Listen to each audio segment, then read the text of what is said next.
Pourquoi participer au Massa? Après 9 éditions du Massa, le marché des arts et du spectacle africain revient pour la 10e avec une nouvelle dénomination, à savoir le marché des arts et du spectacle d'Abidjan. Du 10 au 17 mars, le Massa 2018 sera l'occasion de célébrer 25 ans de programme de développement culturel des arts africains. Musique, contes, théâtre, danse, humour, mode et art de la rue vont meubler toute cette semaine culturelle. Un événement bien ancré dans les esprits. Le Massa, c'est le marché des arts et du spectacle africain qui se déroule chaque année en Côte d'Ivoire. Le Massa, c'est l'un des marchés de la Côte d'Ivoire. Mais j'aime le Massa parce que ça cultive beaucoup. Je suis moi-même un artiste contemporain. J'ai déjà participé à 3 éditions du Massa.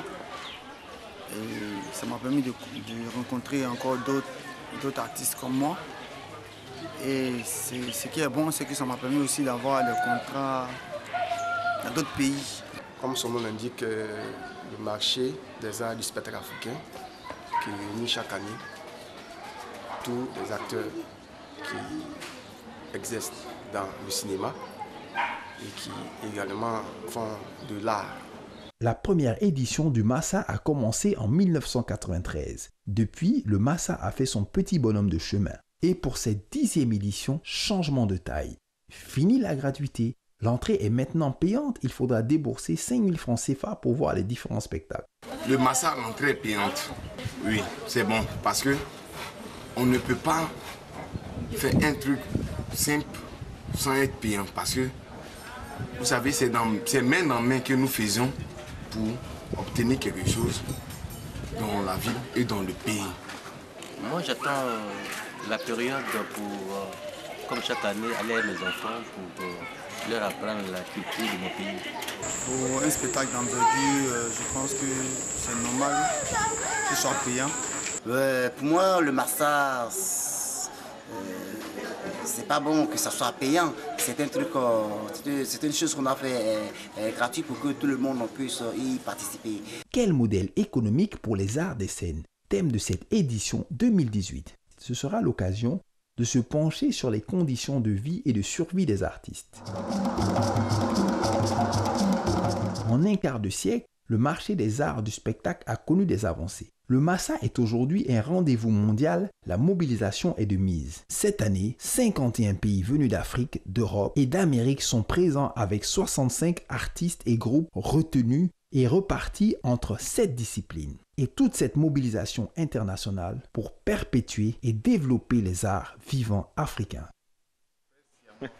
Oui, il est installé, vous le constatez. Hein. On va parler avec lui du Massa, du marché des arts, du spectacle d'Abidjan. Voilà, donc avant c'était africain, aujourd'hui c'est Abidjan, la dénomination a changé. Avec lui, on parle de pourquoi participer au Massa. Bonjour. Bonjour. Tony Méfé. Elle a dit tout, hein, sauf le nom. Monsieur Tony Méfé. Elle avait laissé le soin. Tony Méfé, bonjour. Bonjour. Alors, vous êtes donc membre du comité artistique international du Massa. Et vous êtes là pour nous parler d'un super projet. C'est l'escale bantou. C'est la scène itinérante des voix de la forêt, c'est-à-dire tout ce qui constitue l'âme bantou. J'aimerais annoncer aux Ivoiriens que cet après-midi arrive à Abidjan pour le Massa la grande Kadjanine, qu'on apprécie beaucoup ici en Côte d'Ivoire. Mais elle ne sera pas la seule. Ouais. Alors, parlez-nous un peu de l'escale bantou, c'est quoi? Donc, l'escale bantou, ça rejoint exactement le thème pourquoi venir sur le Massa. Le Massa est un formidable espace d'échange et de rencontre auquel tous les artistes qui aspirent à une scène internationale, c'est l'espace où il faut être en Afrique aujourd'hui. Il faut venir sur le marché des arts du spectacle d'Abidjan. Et nous, nous venons d'une région d'Afrique centrale où il n'y a pas des manifestations de cette envergure. Donc, j'ai proposé au directeur général du Massa de venir avec une caravane de groupes du Tchad, du Gabon, du Congo, de la République démocratique du Congo, pour que nous ayons un espace pour donner un tout petit peu de visibilité à ces jeunes qui aspirent à la scène internationale, qui malheureusement sont dans une région où il ne se passe pas grand-chose. Et les escales bantou, c'est 3 programmes pour exporter la musique d'Afrique centrale. Quels sont ces 3 programmes? Oui, ça c'est un programme de l'association que je dirige au Cameroun qui s'appelle Sendeben. Donc on a mis en place une série de programmes qui répond un peu à des besoins que les jeunes ont, un besoin de structuration.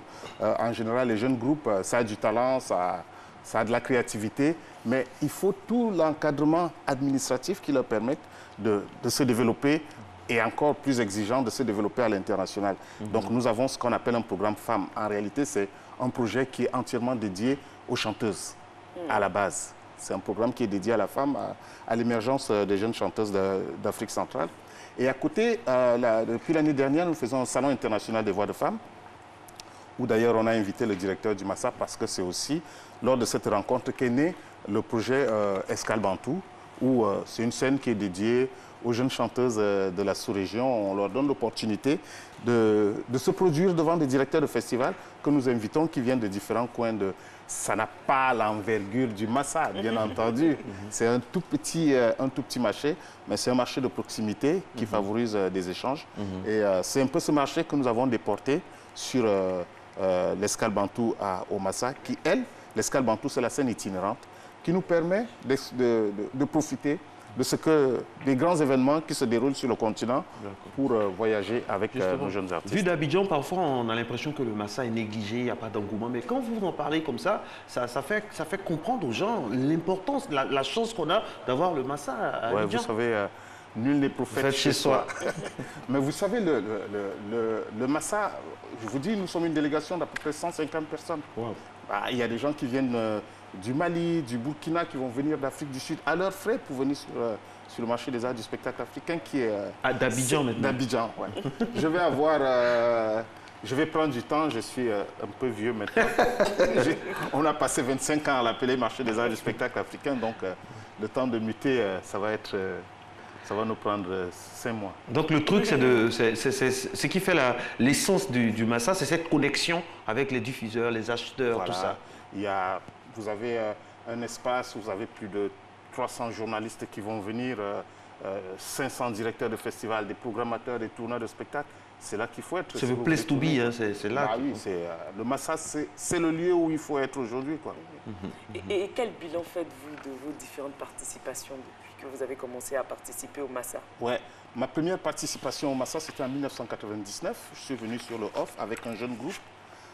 3 ans de tournée à l'international. On a fait les plus grands festivals de jazz parce que c'était un groupe de jazz. On a été partout au Canada. Il y a 2 ans, nous sommes venus avec 2 groupes camerounais. Il y en a un, Love and Life, au sortir d'ici 6 mois de tournée dans le Maghreb et en Europe. Wow. Ça, c'est le Massa, quoi. On a commencé un projet avec un autre jeune groupe, Armand Biac. Aujourd'hui, c'est la sensation au Cameroun, quoi. 15 dates aux États-Unis pour cette saison. Il va en résidence de création après ici. Il va en résidence de création à Paris, à la Cité des Arts de Paris, pour 3 mois de résidence pour préparer son spectacle pour sa grosse tournée internationale aux États-Unis. Tout ça a commencé sur le marché des arts du spectacle d'Abidjan.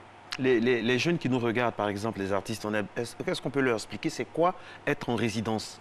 Juste être en résidence, c'est vous avez la possibilité d'avoir un temps pour vous consacrer entièrement. À une création. Vous êtes en immersion, totalement. Complètement. Et ça, c'est génial parce que vous savez les conditions dans lesquelles les jeunes artistes africains travaillent. Là, vous avez une bourse de 5 000 €, un billet d'avion, un logement, des studios pour pouvoir travailler. C'est des chances absolument rares, quoi. C'est des programmes qui sont très courus. Et quand vous accompagnez des jeunes artistes et qu'ils ont la possibilité de l'obtenir, vous faites le maximum pour qu'au bout de ça, il y ait quelque chose de très fort qui en sorte. Et vous avez déjà collaboré avec des artistes ivoiriens? Pas beaucoup, honnêtement, pas beaucoup. Mais qu'est-ce que vous faites du partage alors? Partage des cultures. Non, il faut se dire qu'il y a eu une petite rupture dans notre programme.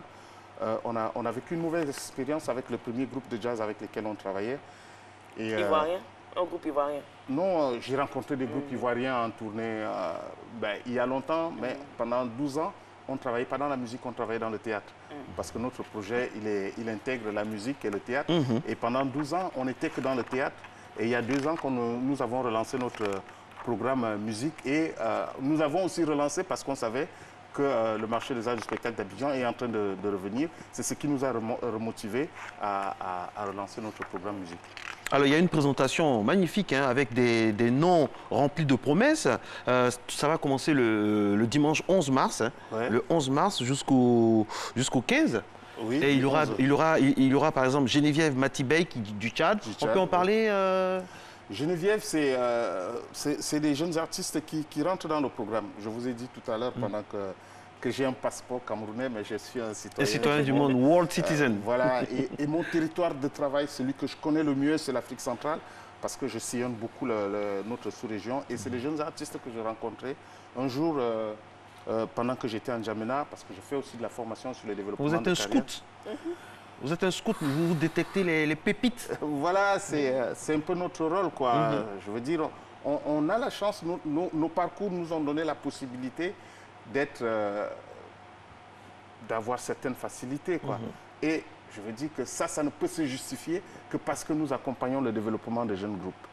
Donc c'est un peu notre rôle. Les vedettes, elles n'ont pas besoin de nous parce qu'elles ont une surexposition médiatique qui facilite un peu les choses. Mais vous savez, tous les artistes qui font dans les musiques de fusion, dans le live, c'est très très compliqué pour eux. Donc si on a la possibilité de pousser, on fait le maximum pour que ça avance. Ce n'est pas toujours évident, mais on essaye de se battre pour que...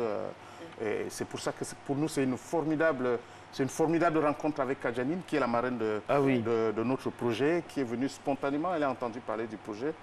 Qu'est-ce qu'elle devient, Kadjanine? Les Ivoiriens l'aiment beaucoup, hein, l'aiment toujours avec son célébrissime Wale Watou.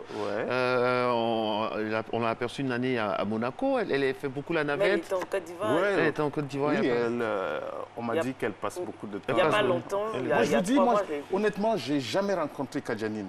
Elle a entendu parler de notre projet, elle a adoré, et un matin, elle prend le téléphone, elle m'appelle, la classe, Kadjanine. Je suis resté là, waouh. J'espère qu'elle viendra avec vous sur ce plateau. Hein, oui, elle arrive cet après-midi, invitée par le gouvernement ivoirien, parce que nous, on n'a pas les moyens d'inviter Kadjanine. Alors, je cite pêle-mêle comme ça: Adango du Cameroun, Sonia Emi du Nigeria, Béatrice Bosson de Côte d'Ivoire, Love and Life du Cameroun, Jocelyn Balou du RDC, Ali Beta du Sénégal, et puis Vébi, Afro Soul. C'est quoi le dénominateur commun de toutes ces... C'est la profondeur des textes, de l'inspiration, c'est le côté un peu... L'exigence. Voilà, l'exigence, la qualité de la proposition artistique qui doit pouvoir être comprise par des publics différents, quoi. Très, très bien. Voilà, parce que vous savez, en Afrique, on chante en français, on est sûr qu'il y a un public francophone, mais si tu arrives en Angola, la musique, ce n'est pas que le texte. La musique, c'est l'émotion. Vous devez produire quelque chose qui va produire de l'émotion, que ce soit pour un francophone, pour un portugais, et c'est ce type de musique qu'on cherche, parce qu'on cherche des artistes qui sont capables d'aller vendre notre culture francophone partout dans le monde, mais par l'émotion. Est-ce que ça vous arrive de prendre des gens sur place pendant vos prestations, des gens qui vous approchent, qui veulent intégrer vos troupes? Est-ce que ça vous arrive de les prendre pour les former? Beaucoup. Ça arrive tous les jours. La plupart de ces gamins, il y a un an, je ne les connaissais pas. Je connaissais, il n'y a personne là. Il y a un an, je ne les connaissais pas. Donc, ce sont des rencontres spontanées. C'est des gens qui font des propositions. Vous vous dites, waouh, ça mérite qu'on accompagne. Et on ne travaille pas sur la nationalité, je vais vous dire. On ne travaille pas sur la nationalité. On travaille sur le talent et la créativité. C'est ça qui est important. C'est après qu'on vérifie, ouais, tu es de quelle nationalité, mais à la base, on n'en a rien à foutre, quoi. Enfin, excusez du peu. Alors, donc, ce qui est important également, c'est de prendre conscience très tôt de ses potentialités et surtout ne pas baisser les bras, parce qu'il y a des artistes qui commencent bien, qui ont de très bonnes dispositions, et puis après qui se découragent vite parce que le paysage audiovisuel médiatique est fermé, tout ça. Mais c'est un message aussi pour leur dire de croire en ce qu'ils font, ne jamais désespérer. J'en parle souvent sur les ateliers que j'anime. Un bel exemple qui est magnifique, c'est Césaria Evora. 55 ans dans le ghetto le plus noir. Et après, paf, c'est parti, quoi. Quand elle mourait, elle roulait en jet privé. 55 ans dans les ghettos pourris. Et puis un jour, il y a la rencontre qui lui permet de faire la carrière de ses rêves. 55 ans après. ça suppose qu'il faut toujours croire, quoi. Et vos déplacements, comment ça se passe? Vous avez un fonds à votre disposition, vous financez vous-même vos déplacements? Non, là, ça a été la super galère, quoi. Ce qu'on a fait, c'est que depuis 2 ans, j'explore ce que nous appelons les financements alternatifs dans le milieu. Il n'y a pas que l'État pour accompagner les projets, il n'y a pas que les sponsors. Aujourd'hui, même en Europe, il y a ce qu'on appelle du crowdfunding. Tout le monde va chercher l'argent chez monsieur tout le monde. Et nous, très vite, on a compris, nous travaillons dans un environnement qui est difficile. On ne va pas passer le temps à râler. Ouais, le temps aurait dû, le temps aurait dû. Si tu attends le temps aurait dû, tu ne bouges pas. Donc, ce qu'on a fait, c'est qu'on a organisé des concerts de collecte de fonds à N'Djamena, à Kinshasa, à Douala, à Yaoundé. C'est ça qui nous a permis de générer l'argent qui nous permet. Là, j'ai 150 artistes, des jeunes managers, des jeunes directeurs de festivals. Parce que l'idée, ce n'est pas simplement de venir ici avec des artistes, c'est de venir avec des jeunes qui travaillent dans le spectacle, mais qui pensent que ça s'arrête à la frontière du pays, quoi.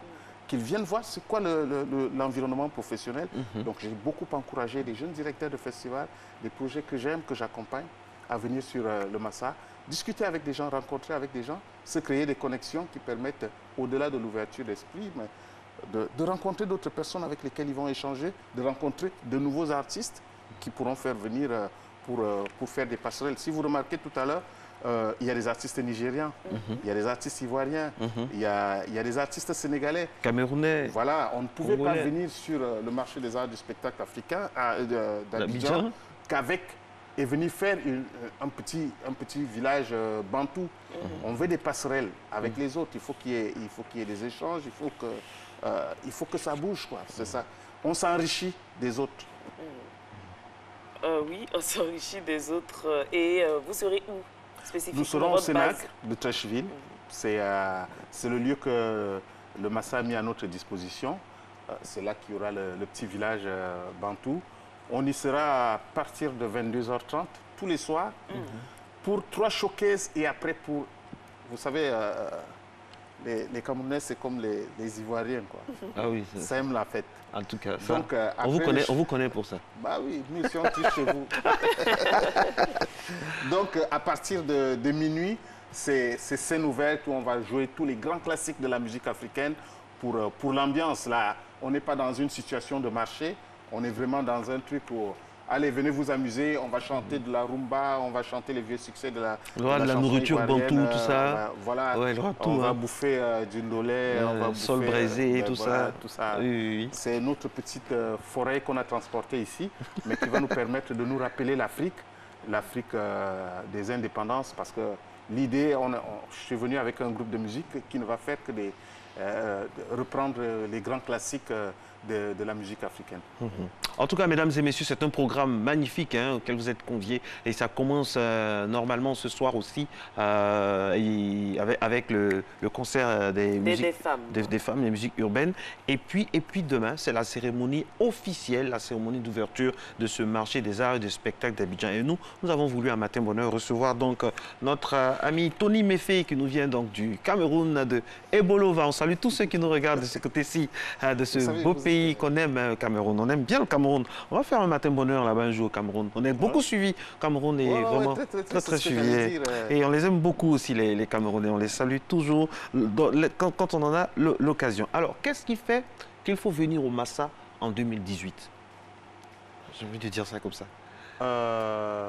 Vous auriez pu vous contenter de votre circuit bantou avec tous les artistes que vous avez, mais vous venez au Massa. Vous connaissez beaucoup d'événements qui vont rassembler 2000 personnes du spectacle vivant, du théâtre, du conte, de l'humour, de la danse. En Afrique, c'est rare. Ça n'existe qu'ici. Pour ce qui est des arts de la scène, ça n'existe qu'ici. Nous, ça fait 2 ans qu'on prépare ça, quoi. Nous, le marché des arts du spectacle d'Abidjan, c'est inscrit dans l'ADN de nos projets, quoi. On sait que quel que soit ce qui arrive, il faut qu'on soit là. C'est là qu'il faut être si vous voulez faire une belle saison artistique.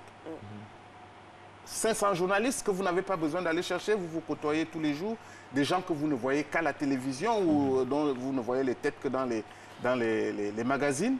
Vous allez les côtoyer, vous allez pouvoir discuter autour d'un café. C'est ça qui est magique avec le Massa. C'est pour ça que plein de belles carrières ont commencé ici. Eh oui. plein de On ne belles le dira carrières. jamais aussi. Abidjan, la plaque tournante. Ben voilà, Beaucoup d'artistes ont pris leur envol ici. Est-ce qu'on peut les citer? Il y en a tellement. Il y en a tellement. Mouri Kanté, Djanka Diabaté, tellement de grosses vedettes Manu Dibango, africaines d'aujourd'hui Lokwa Kanza, qui ont démarré leur carrière internationale sur le Massa. Que personne ne connaissait, c'est sur le Massa qu'elles ont fait leur rencontre. Et la difficulté aussi que certains jeunes groupes ont, c'est qu'ils ne sont pas patients. Par contre, travailler dans le réseau professionnel aspirant à l'international, c'est rencontrer quelqu'un au Massa, mais qui va programmer le spectacle dans 2 ans, parce que son festival, c'est une biennale. Et donc, vous allez travailler avec... vous allez rencontrer quelqu'un qui va vous dire « Je suis super intéressé par votre projet ». 2 ans après, il vous programme, le projet n'existe plus. Donc, il faut pouvoir intégrer le long terme dans son processus de développement, savoir que ce n'est pas parce que j'ai discuté avec Tony Méféo aujourd'hui que ça va se faire. Mais voilà, je suis directeur de festival, je viens faire ma programmation sur le Massa, mais mon festival, il a lieu en 2019.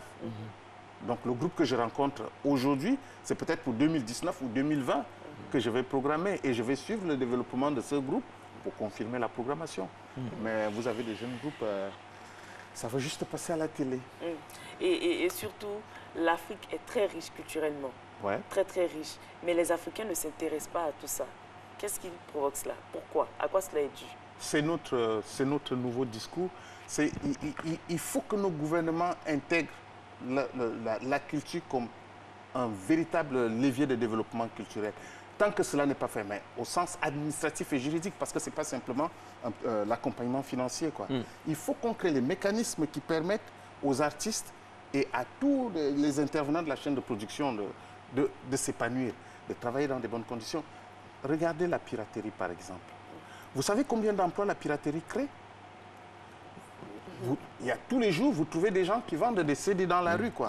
Ils vivent de ça. Il y a ceux qui font la gravure aussi. Voilà. Si il y avait pas, si on avait des mécanismes juridiques qui permettent de contrôler ce flux-là, cette activité-là, on pourrait dire, grâce aux artistes, ça a généré en termes d'impôts ça génère ça en termes d'emploi. Mais aujourd'hui, ce n'est pas possible. Donc, il faut qu'on crée davantage, parce que chaque fois qu'on dit la culture, chaque fois qu'on parle de culture, on parle que d'argent. Non, il y a des préalables.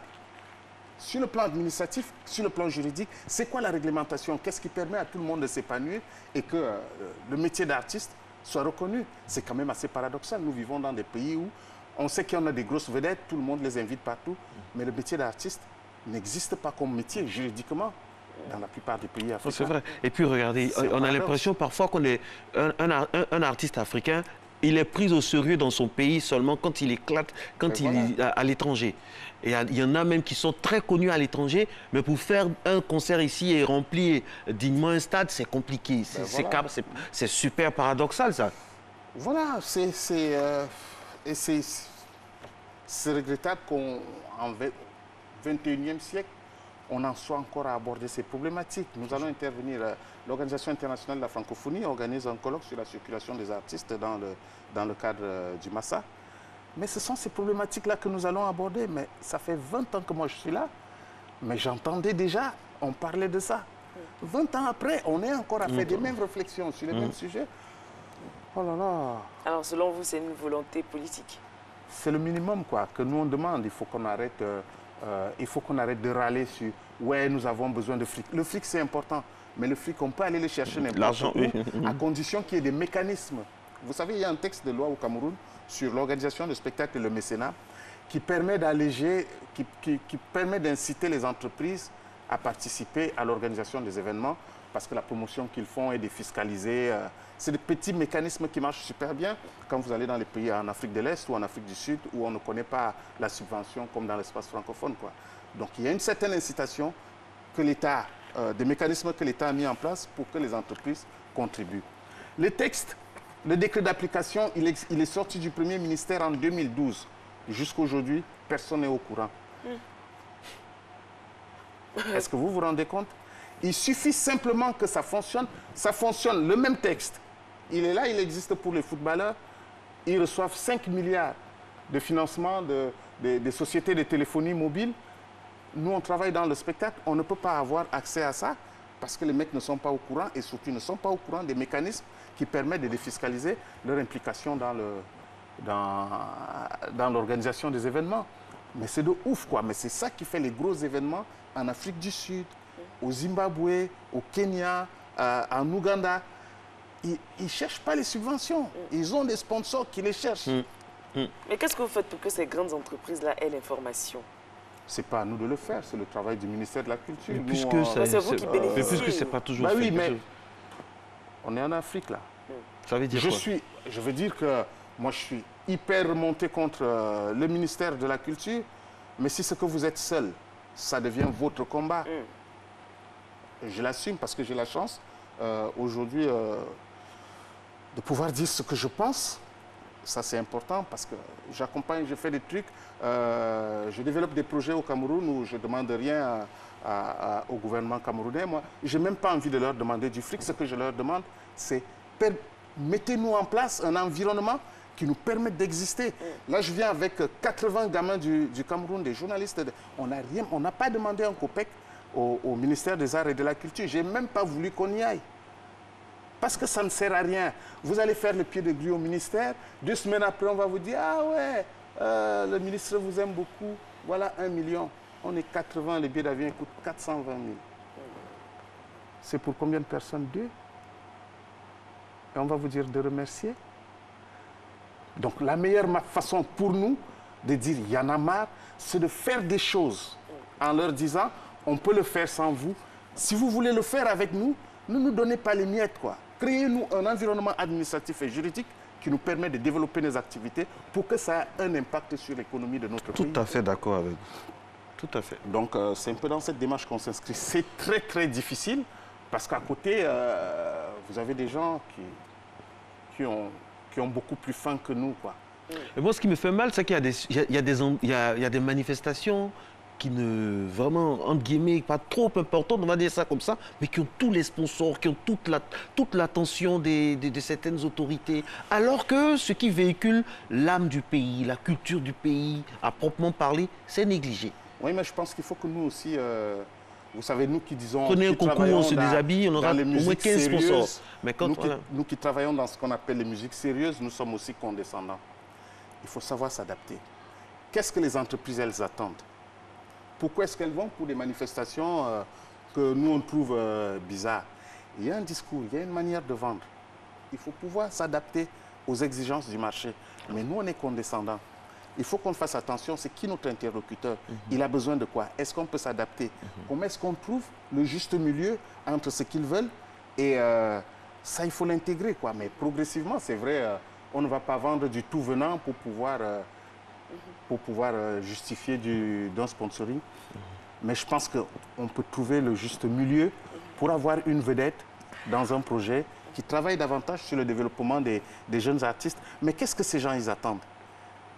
Moi, je le dis, les grosses vedettes africaines qui tournent sont tellement... Et les gros opérateurs qui dans notre milieu, qui voyagent tous les jours, on est un peu condescendant vis-à-vis dans certaines situations, quoi. Et malgré tout, vous êtes là, vous travaillez, vous tenez, c'est parce qu'il y a de l'espoir. Il y a, beaucoup d'espoir. Non, mais quand vous voyez le travail que les gamins y font, et que vous savez que vous pouvez le porter, vous n'avez pas le droit de désespérer. Vous n'avez pas le droit de désespérer. Et vous savez, une carrière, ça dépend. La rencontre. Surtout avec les mécènes en Europe et en Amérique. Moi, je vous ai dit, nous, on écrit notre petit projet, on est entre potes, et un matin, tu te réveilles, t'as qui au téléphone? T'as Janine. Ouais. Waouh! Hein? Belle conclusion. Merci beaucoup. Surtout que le Massa vise des mécènes américains. Voilà, il y a une grosse délégation américaine qui vient, qui est portée par mon ami Alex Boissel, qui parle beaucoup du Massa dans les milieux blacks aux États-Unis. Donc peut-être de futurs Grammy Awards, vraiment, on ne sait jamais. On ne sait jamais. Il faut saisir sa chance. Et ça se passe en Côte d'Ivoire, à Abidjan. Le Massa, c'est à partir de samedi. Mais vendredi, déjà, ça commence. Énormément de délégations. Beaucoup de courage aux agents de l'aéroport international Félix Houphouët-Boigny, j'imagine, qui ont du boulot, qui ont du boulot. Bon courage les gars, et puis surtout très très bon week-end. Mademoiselle Ndri, oui. Bon week-end à vous. Bon week-end à vous, monsieur Marcelin Govoy. On se retrouve lundi. Toujours avec le même plaisir. Toujours avec le même plaisir. Allez, ciao ciao, vive le Massa.